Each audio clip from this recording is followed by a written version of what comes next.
চলমান কোটা আন্দোলনে প্রতিদিনই ঘটছে সম্পদ ও প্রাণহানির ঘটনা। পুরো দেশে বিরাজ করছে অচল অবস্থা, আতঙ্ক ও ক্ষুব্ধ দেশের সাধারণ মানুষও।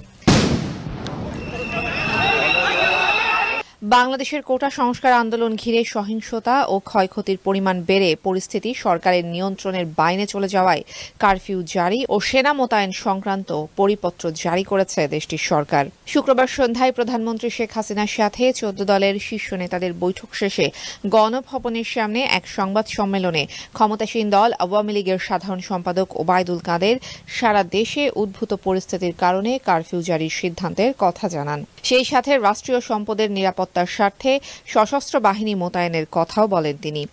সারা দেশে যে যে জায়গায় সংঘাত সহিংসতার শঙ্কা রয়েছে সেসব জায়গায় বেসরকারি প্রশাসনকে সহায়তা করবে সেনাবাহিনী। বাংলাদেশ সময় শুক্রবার সন্ধ্যা থেকে এই সিদ্ধান্ত কার্যকর হয়। জেলা প্রশাসনের ক্ষেত্রে জেলা ম্যাজিস্ট্রেট এবং মেট্রোপলিটন এলাকার ক্ষেত্রে পুলিশ কমিশনার প্রয়োজন অনুযায়ী নির্দেশ বাস্তবায়ন করবেন বলে উল্লেখ করা হয় পরিপত্রে। বেসামরিক প্রশাসনের সহায়তায় সশস্ত্র বাহিনী মোতায়েনের জন্য তারা প্রয়োজনীয় ব্যবস্থা নেবেন বলে জানানো হয় পরিপত্রে। এদিকে পরিস্থিতি নিয়ন্ত্রণে আন্দোলনকারীদের সাথে সরকার আলোচনায় বসতে চাইলে তা সরাসরি নাকচ করে দেয় আন্দোলনকারীরা। ছাত্র হত্যার বিচার করার আগ পর্যন্ত আন্দোলন অব্যাহত রাখার ঘোষণা বৈষম্য বিরোধী ছাত্র আন্দোলনের। সংগঠকরা বলছেন, এত প্রাণহানির পর আলোচনার পথ আর খোলা নেই উল্লেখ করে নতুন কর্মসূচি শিগগিরই জানানোর কথাও বলেন তারা।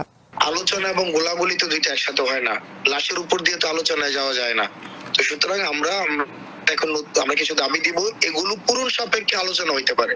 আমরা পূর্ণাঙ্গ ভাবে লিখে তারপর আমরা দিচ্ছি, আমরা পূর্ণাঙ্গ ভাবে লিখে, কারণ যেন কোনোভাবে ভুলভাবে উপস্থাপিত না হয়। এই আন্দোলনে বিএনপি জামায়াত সহ বিভিন্ন রাজনৈতিক দল অংশ নিয়েছে বলে সরকারের পক্ষ থেকে অভিযোগ করা হলেও কোনো রাজনৈতিক দল যদি তাদের সাথে একাত্মতা প্রকাশ করে তাতে বৈষম্য বিরোধী ছাত্র আন্দোলনের কোনো সম্পৃক্ততা নেই বলে জানান আন্দোলনকারীরা।